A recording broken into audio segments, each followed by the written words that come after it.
Protect your DNA. BioPQQ can promote formation of new mitochondria. Infowarsstore.com.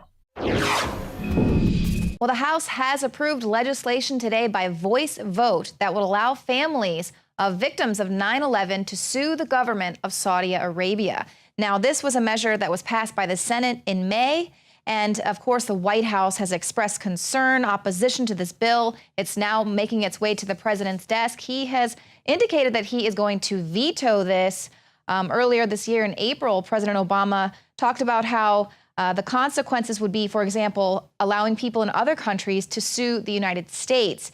He said, if we open up the possibility that individuals in the U.S. can start routinely suing other governments, well, then we're also opening up the U.S. be continually sued by individuals in other countries.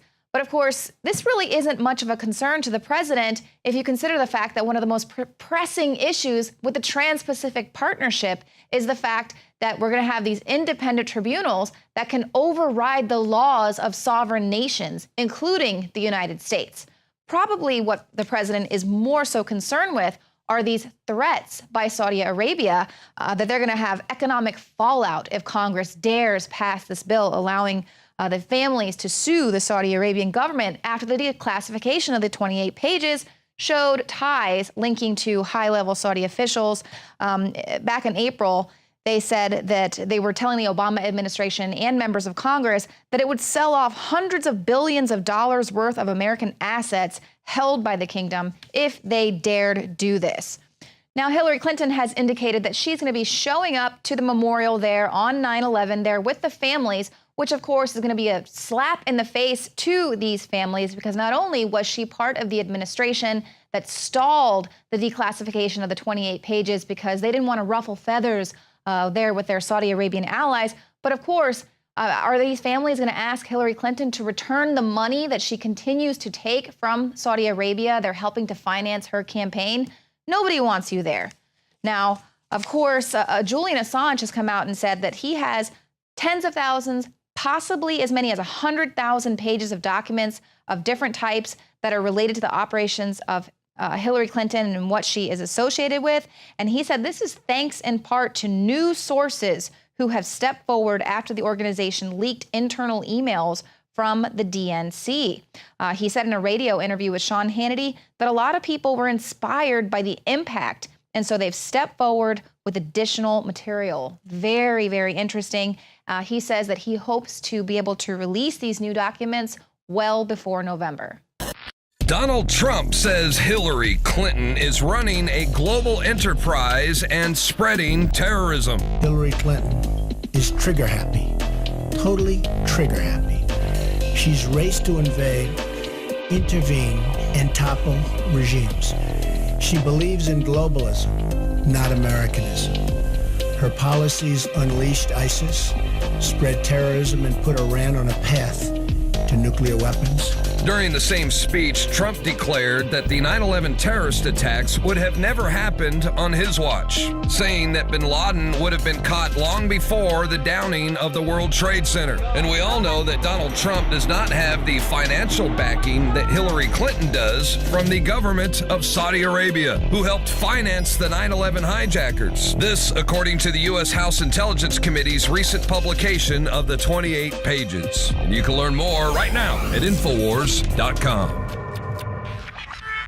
A drug company that makes the powerful painkiller fentanyl has given $500,000 to the campaign to keep marijuana illegal in Arizona. Now, this painkiller fentanyl is 50 times more potent than heroin. People are actually using it on the streets to cut it with heroin. But this is Insys Therapeutics. This is their sole product, fentanyl, and they give this money to Arizonans for responsible drug policy. Their donation was nearly 4 times more than the second largest of $110,000. But of course, now we have pro-legalization campaigners claiming that the drug companies want to keep cannabis illegal to corner the market for drugs that relieve pain and other symptoms. Absolutely, they do. Now, the company says, well, we are just donating here because this initiative fails to protect the safety of Arizona's citizens and particularly its children. And it's also going on to say that the USDA hasn't approved marijuana for any medical use. But activists, of course, see this as a sinister ploy to maintain control over the drug market, of course. And then on the other hand here, we have the DEA planning to ban kratom, which I've never heard of this actually. Someone just put this on my desk. But these are leaves. They're closely related in the makeup to the coffee plant. And the DEA is specifically looking to outlaw the compounds found in this herb. Now, advocates of these leaves argue that it doesn't make you high. It's rather an alternative to traditional and addicting pharmaceutical pain relief. It's also being used to treat psychological disorders. And for those people coming off of opiates, it takes the edge off of excruciating withdrawal process. A lot of people, advocates for kratom, are saying, this has helped my friends survive. They're not going back to these hard drugs, these prescription painkillers, the heroin. But now the DEA is wanting to make it a Schedule I drug, so you could be treated like as if you were had heroin in your pocket for these leaves. And these are leaves that have been used by people in South Asia for hundreds of years. It helps alleviate pain. It's a plant. It's a natural herb. And people say that the chances of overdosing on this plant is extremely low, if not impossible, because your body forms a natural reaction of vomiting before you would ever be likely to consume too much. Now let's take into consideration that prescription drugs have killed so many people. The deaths involving prescription opioids have quadrupled since 1999, along with the sales of those prescription drugs. So they're continuing to push more prescriptions as more people are dying. So today, at least half of all U.S. opioid overdose deaths involve a prescription opioid. In 2014, more than 14,000 people died from overdoses involving these prescription drugs. How many people have died from overdosing on kratom? 0. From overdosing on marijuana? 0.